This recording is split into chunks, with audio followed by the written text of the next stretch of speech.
The GWEN System. educateyourself.org. Want to contact the editor? First read this. The Ground Wave Emergency Network, GWEN System.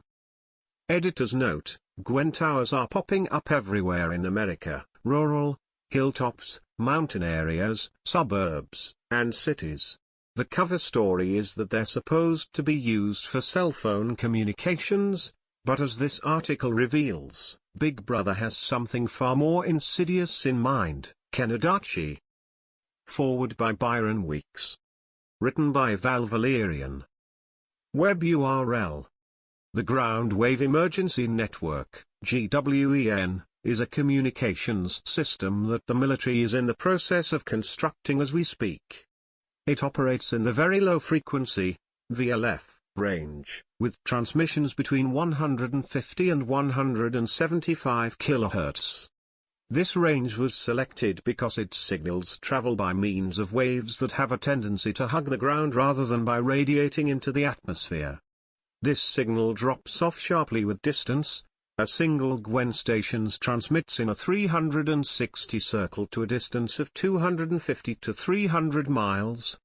The entire GWEN system consists of approximately 300 such stations spread across the United States, each with a tower 300 to 500 feet high. The stations are from 200 to 250 miles apart, so that a signal can go from coast to coast from one station to another. When the system is completed around 1993, the entire civilian population of the United States will be exposed to the GWEN transmissions. Read Appendix 4 and then reread this section. Application of military frequency weaponry.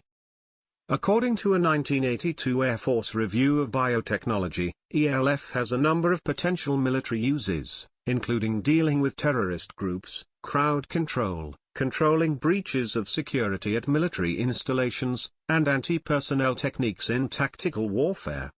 The same report states, electromagnetic systems would be used to produce mild to severe physiological disruption or perceptual distortion or disorientation. They are silent, and countermeasures to them may be difficult to develop.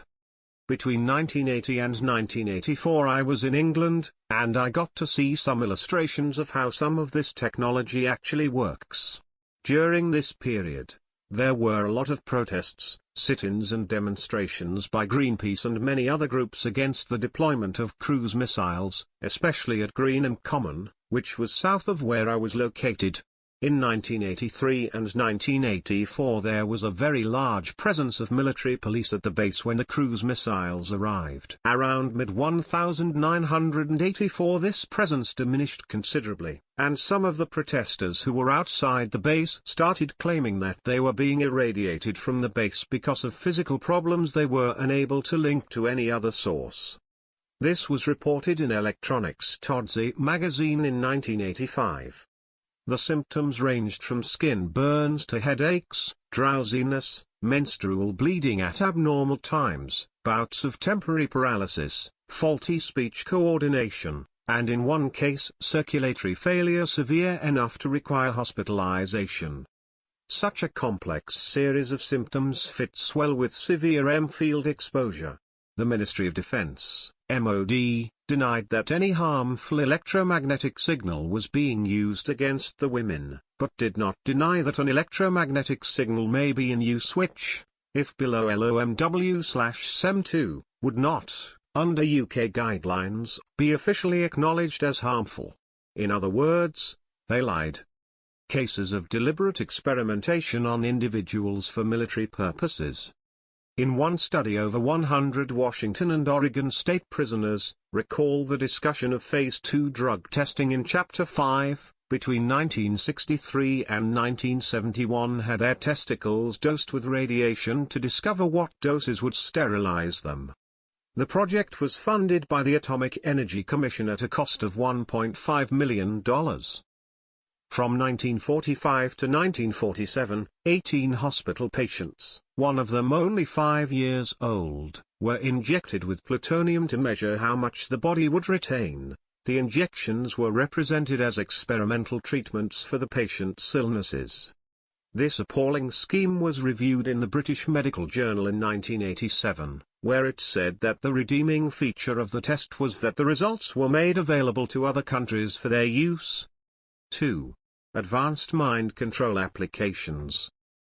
Cross-referencing. By now you have acquired quite a bit of background knowledge. It is knowledge that you will need to draw upon to properly understand and evaluate the information in this second section of Chapter 7. The psychology behind mind control and psychic warfare.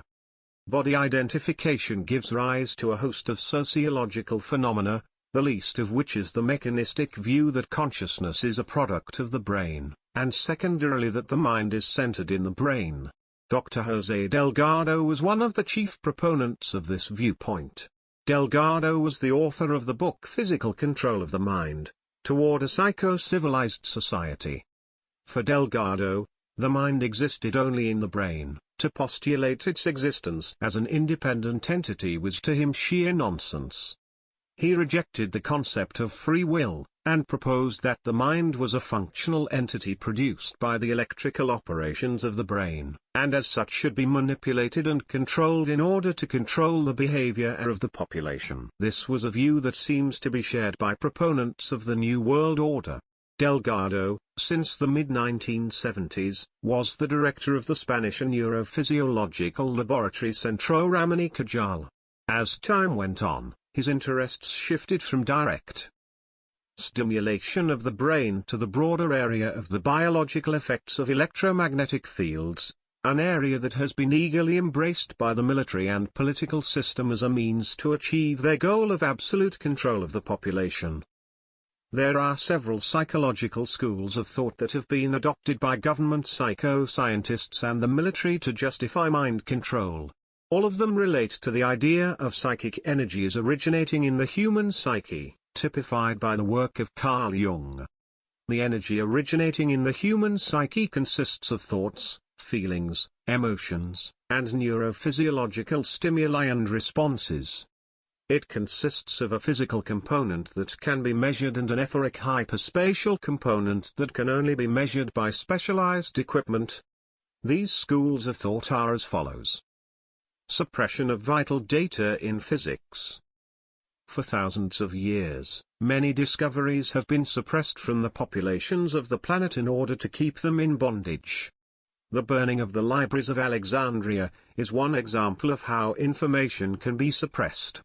Another example would be the common technique of suppression of scientific information by alteration of the information itself. Perhaps the most blatant and far-reaching alteration of data was the alteration of Maxwell's equations. James Clerk Maxwell was a mathematical genius who lived in the late 19th century.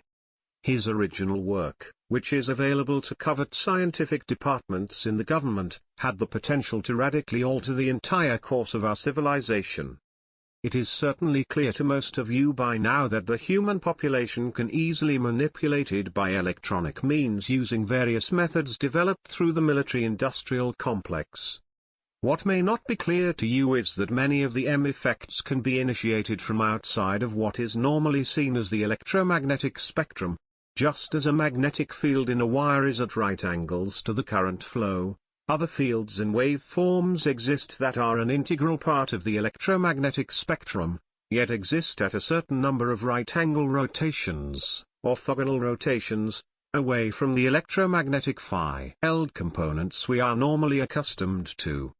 If these hyperspatial components, which are not subject to the usual electromagnetic constraints of time and space, are generated and manipulated, they can in turn generate EM effects that have the capability to influence human biology and consciousness.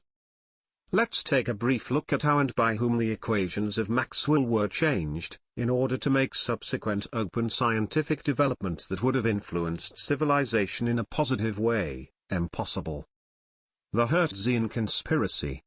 In late 1864, James Clerk Maxwell published his epic material on electromagnetic waves.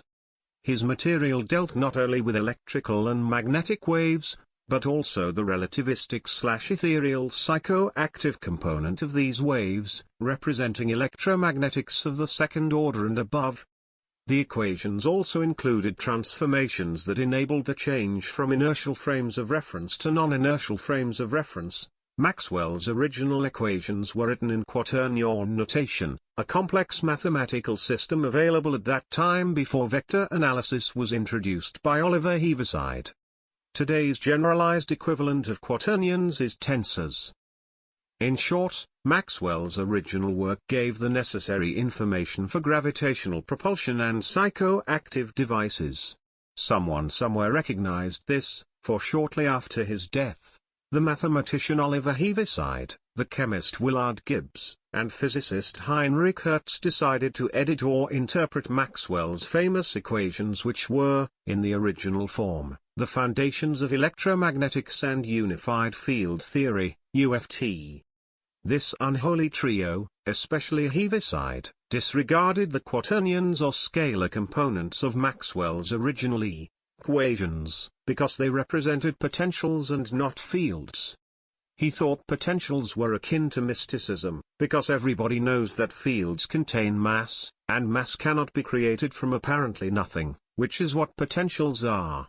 Both literally and mathematically, they are an accumulation or reservoir of energy.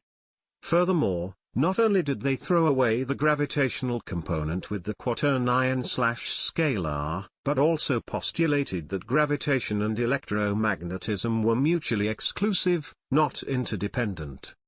That was the death blow to subsequent efforts by scientists to realize a functioning unified field theory.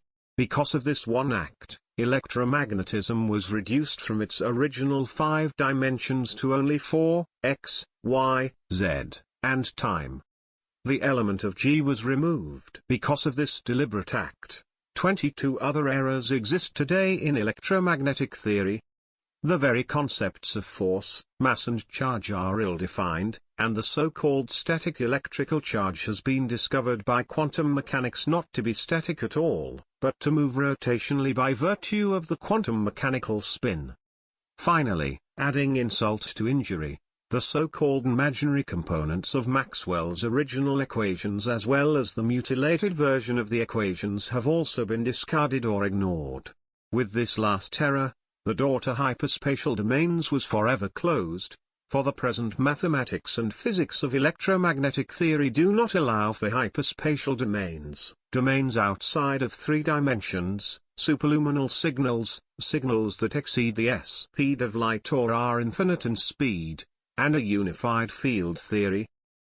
The edited version of Maxwell's work, which every physicist and engineer has had to contend with, discards electrogravitation, and avoids the unification of gravitation and electromagnetics.